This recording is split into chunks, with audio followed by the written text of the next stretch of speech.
تو اس میں بھی دیکھیے آپ گھوڑے کے حوالے سے بھی بات ہوئی ہے. گردش میں ہر ایک آنکھ ہے فانوس خیالی، کہ حرکت میں ایک ایک آنکھ کاغذی چراغدان کی طرح ہے، یعنی نازک بھی ہے اور بہت تیز بھی ہے. اور جو گھوڑے کی سمیں ہیں بندش میں ہیں نال اس کے جو گھوڑے کے پاؤں میں سم ہیں جو آہنی یعنی لوہے کی جو سمیں ہیں وہ بھی مخصوص حلالی طرح کی ہیں. مخصوص حلالی کہ حلال جو چاند ہوتا ہے، ہم کہتے ہیں کہ حلال کی چاند پہلی تاریخ کا چاند بالکل پتلا ہوتا ہے اور ایسے کرو میں ہوتا ہے، تو گھوڑے کی وہ سم بھی جو ہے وہ پاؤں میں ایسے لگتی ہے. اس کے ساتھ گویا شاعر نے تشبیہ دی ہے کہ بالکل وہ ویسی ہے، یا استعارن یہ کہا کہ وہ ہے. روشن ہے کہ جوزا نے انا دوش پر ڈالی، اور روشن اس طریقے سے ہے کہ جیسے لگتا ہے، یعنی وہ اس میں چمک اس طریقے سے ہے، چمک دمک اس طریقے سے ہے کہ جس طریقے سے جوزا جو کہ آسمانی برج ہے دو بھائیوں کی یہ صورت کا، کہ لگام کندھے پہ ڈالی ہوئی ہے، یعنی دو بھائی بیٹھے ہوئے ہیں اور انہوں نے لگام کندھے پہ ڈالی ہے. اور رکابوں کی تعریف شاعر کیسے کرتا ہے کہ اس کے رکابوں کی تعریف میں کیا کروں کہ برتی ہے، برتی سے مضمون رکابوں کا بھی خالی، کہ بھائی جو اس کے رکاب ہیں ان کی تعریف بھی کمال کی ہے کہ وہ بالکل اس میں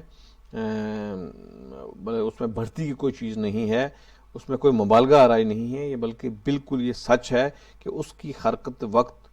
بے وقت انوکھی ہے.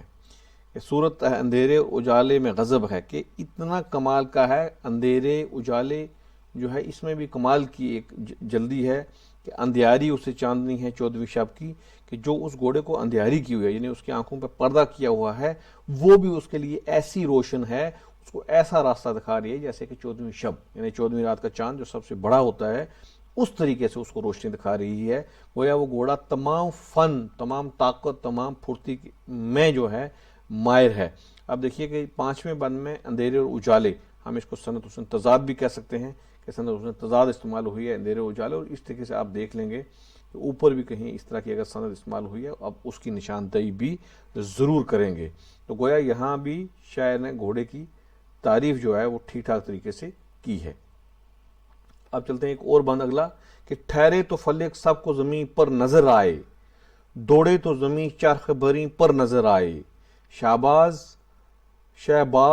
ہوا کا نہ کہیں پر نظر آئے، راکب ہی فقط دامن زین پر نظر آئے، اس راکب و مرکب کی برابر جو ثنا کی، یہ علم خدا کا وہ مشیت ہے خدا کی. اب دیکھیے فلک ہو گیا آسمان، مشکل الفاظ کے معنی دیکھ رہے ہیں.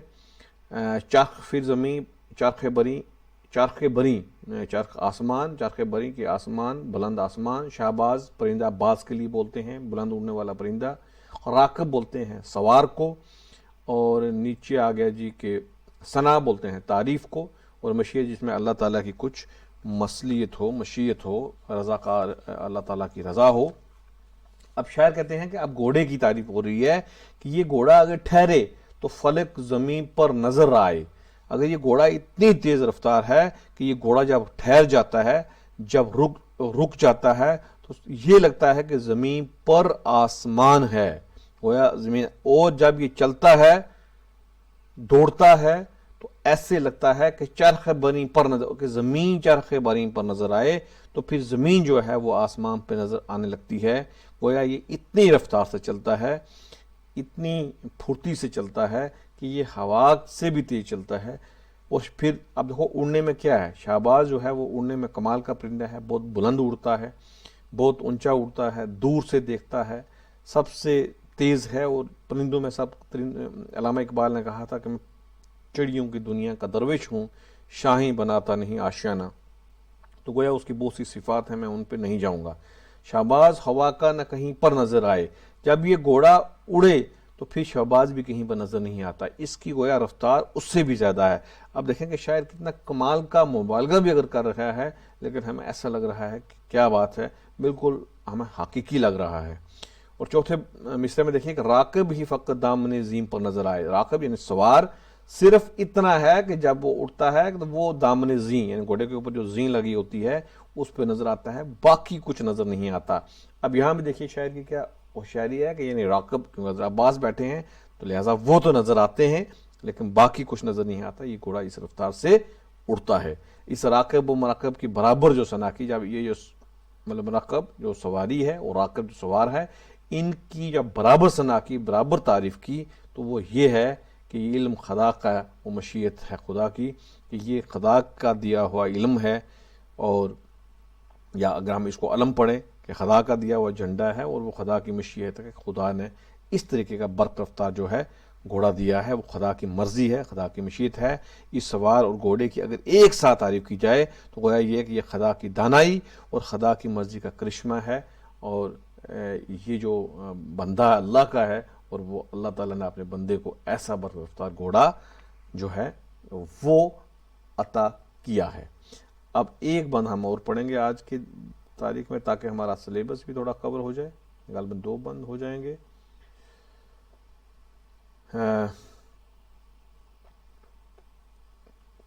ٹھہرے تو فلک زمین پر نظر آئی ہے، ہم نے پڑھ لیا، ایک ہی بند بچے گا اور، کہ شوخی میں پری حسن میں ہے خور بہشتی،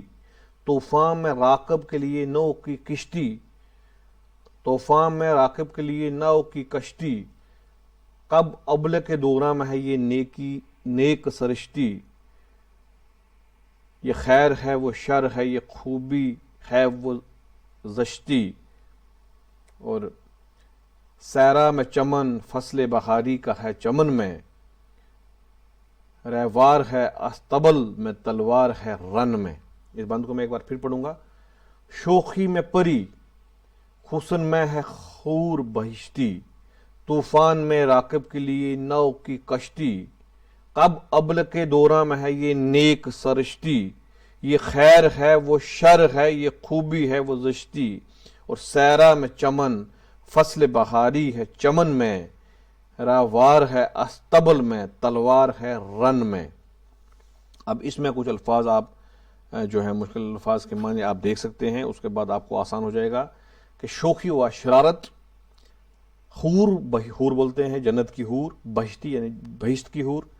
طوفان آپ سمجھتے ہیں، راکب ہم اوپر پڑھ کے آئے سوار کو بولتے ہیں، نو کی کشتی، حضرت نوح علیہ السلام کی کشتی، کہ جب سارا طوفان آ گیا تھا اللہ تعالیٰ نے اس کشتی میں حضرت نوح اور ان کے ساتھیوں کو، ان کے عزیز و اقارب کو بچایا تھا۔ ابلک بھی گھوڑے کے لیے استعمال ہوتے ہیں، ابلک کے دورہ یعنی اس دور کا گھوڑا، اور نیک سرشتی ہوا کہ نیک سیرت خوش خصال، خیر اور شر آپ سمجھتے ہیں، خیر ہو گیا اچھائی اور شر اس کا ضد ہے، یہ بھی استعمال کر سکتے ہو، اور زشتی ہوا کہ زشت سے منسوب ہے بد شکل زشت۔ اور اب آپ دیکھ لیجئے جی اس کی تشریح کہ شوخی میں پری حسن میں ہے خور بہشتی، یہ گھوڑا شوخی میں یعنی شرارت میں، جس طریقے سے پریاں جو ہیں، جن پریاں جو ہم بات کرتے ہیں کہ اس طریقے کی شرارت کرتا ہے، اچھل کود اس طریقے کی کرتا ہے، مستیاں ویسی کرتا ہے، اور حسن میں ہے خور بہشتی۔ اب دیکھیے اس گھوڑی کی تعریف جو ہے خور بہشتی کے ساتھ کی ہے، کہ خوبصورتی اتنا ہے کہ جیسے جنت کی حور ہو۔ اب گھوڑے کو بھی تیار کرتے ہیں، گھوڑا بھی زین ہوتی ہے، اس میں رقابیں ہوتی ہیں، اس پہ چادریں ہوتی ہیں رنگ برنگی، تو بڑا خوبصورت نظر آتا ہے۔ طوفان میں راکب کے لیے نہ ہو کی کشتی، یعنی جو اس پہ سوار ہے، طوفان میں، جنگ میں، رن میں، اپنے سوار کے لیے، جیسے کی کشتی نے نو کو بچا لیا تھا، اس کے دوستوں کو بچا لیا تھا، اس طریقے سے اپنے ساتھیوں کے لیے یہ رہنما بنتا ہے۔ کب ابل کے دورہ میں یہ نیک سرشتی، کہ اس دور کے جو گھوڑوں میں یہ ایسی نیک بات کہاں ہے، ایسی نیک سیرتی ان میں کہاں ہے کہ وہ اپنے راکب کے لیے اتنے خیر و خواہ ہوں۔ یہ خیر ہے وہ شر ہے یہ خوبی ہے وہ زشتی، کہ یہ خیر ہے، یہ جو گھوڑا ہے یہ خیر ہے، اور جو دوسرے ہیں وہ شر ہیں، وہ شرارت ہیں، اور یہ خوبی ہے یہ بہت خوبصورت ہے، اور جو دوسرے ہیں وہ بد صورت ہیں، وہ اچھی صورت والے نہیں ہیں۔ اور سیرا میں چمن فصل بہاری ہے چمن میں، صحرا میں چمن، بولے صحرا میں بہار ہو ہی نہیں سکتی، صحرا میں پھول اور یہ ہو ہی نہیں سکتے، لیکن یہ جو ہے یہ صحرا میں چمن ہے، فصل بہاری ہے چمن میں، کہ یہ تو ایسے ہے جیسے کہ بہار کی فصل ہو چمن میں۔ یہ گھوڑا جو ہے وہ صفت رکھتا ہے، روار ہے استبل میں، تلوار ہے رن میں۔ یہ جو گھوڑا ہے پاک سیرتی میں ویسے ہے جیسے کہ شب و روز میں نہیں ہے، اور نیکی و بھلائی میں اس کا مقابلہ نہیں ہے، ایسا لگتا ہے کہ جنگل میں یہ جنگل میں باغ ہے اور باغ میں موسم بہار ہے، یعنی صحرا میں چمن اور فصل بہاری ہے چمن میں، گھوڑا تھان پر مطلب جہاں باندھا جاتا ہے، رہوار ہے استبل میں جہاں باندھا جاتا ہے، یہ گھوڑا تھان پر جب ہے اور میدان جنگ میں تلوار کی طرح ہے۔ وہاں تو اپنی جب تھان پہ ہے تو یہ بڑے آرام سے رہ رہا ہے، لیکن جب رن میں ہے یعنی جنگ میں ہے تو جنگ میں یہ دشمن کے لیے تلوار کی مانند ہے۔ گویا یہ تھی گھوڑے کی تعریف جو اس میں دبیر نے کی ہے،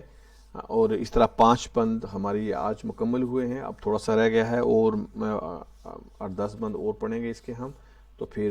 آپ کوشش کریں اس کو بار بار پڑھنے کی، اور اپنے دوستوں میں اس کو ضرور شیئر کرتے رہیں۔ اجازت دیں مجھے، خدا حافظ۔